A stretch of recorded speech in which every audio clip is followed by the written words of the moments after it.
Hi everyone, ang topic natin today ay multiplication of 3 fractions. Sa pag-multiply ng 3 fractions, kailangan pa rin natin i-apply yung ating mga general rule. Changing all mixed number into improper fraction and conduct cancellation or cross cancellation. So tara, simulan natin. 1 and 1/4, change natin siya into improper fraction. So 4 times 1 is 4. Plus 1, that is 5 over 4 times 9 over 10 times 1 over 3. Na-change na natin lahat ng mga mixed number into improper fraction. Next rule is check for any cancellation. Yung 5 na numerator ng first fraction, titingnan natin sa denominator ng second and third kung pwede makancel. So si 5, pwede siya makancel kay 10 pero hindi pwede makancel kay 3. So ika-cancel natin si 5 and 10.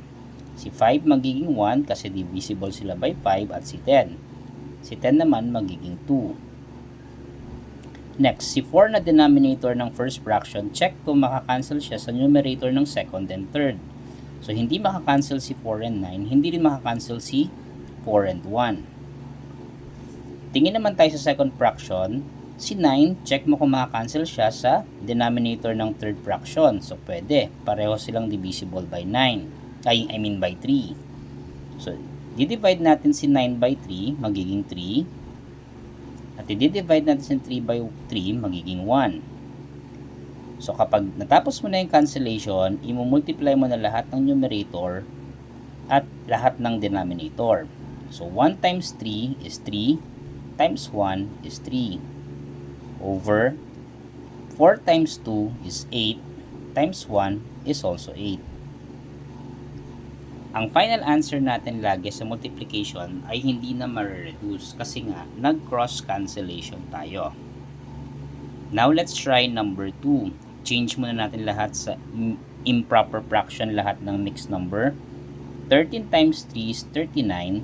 39 plus 1 is 40 over 13.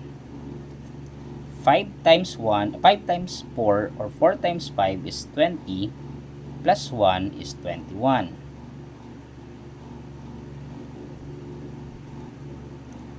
10 times 1 is 10 plus 3 is 13. Now, natapos na natin i-change. Check na natin for any cancellation. Si 40 and 4 pwedeng makancel. Pareho silang divisible by 4. Si 40 magiging 10 at si 4 magiging 1.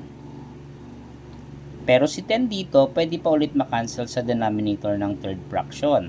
So, kakancel natin si 10 magiging 1, at si 10 magiging 1. Tingnan natin yung denominator ng first fraction at i-compare natin siya sa numerator ng second and third kung pwedeng makancel. Sa second, hindi siya pwedeng makancel, pero sa third, pwede siya makancel. Pareho silang 13. So, si 13 dito magiging 1 at si 13 dito magiging 1 din.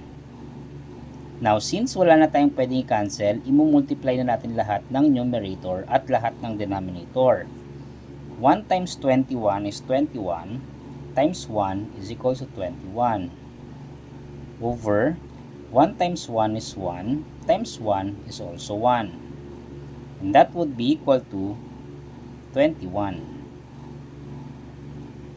Now, kung natutunan mo yung process natin, subukan mong gawin yung pangatlong question at i-comment mo yung answer mo at sasabihin ko kung magiging tama man yung answer mo.